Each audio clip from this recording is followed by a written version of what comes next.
નમસ્કાર, આપ નિહાળી રહ્યા છો દીપ પ્રકાશ ન્યૂઝ. હું છું મેઘા અગ્રાવત અને જોઈએ આજના સમાચાર વિગતવાર.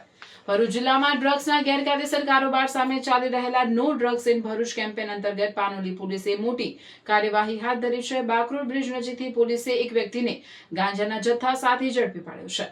આરોપી પાસેથી 3.650 કિલોગ્રામ જેટલો ગાંજો મળી આવ્યો હોવાનું પોલીસની પ્રેસ નોટમાં જણાવ્યું છે.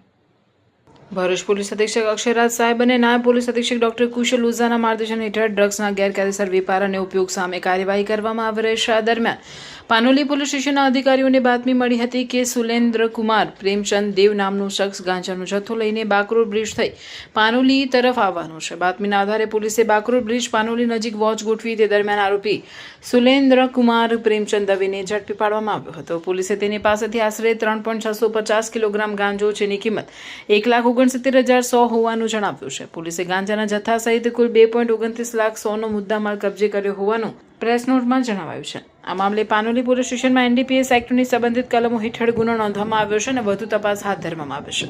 પોલીસ તપાસ દરમિયાન આ કેસમાં અન્ય 2 શખ્સોના નામ પણ સામે આવ્યા છે, જેમાં મહેન્દ્ર મેઘરિયા અને રાજેશનો સમાવેશ થાય છે. બંનેને પોલીસે વોન્ટેડ જાહેર કરી તેમની શોધખોળ શરૂ કરી છે.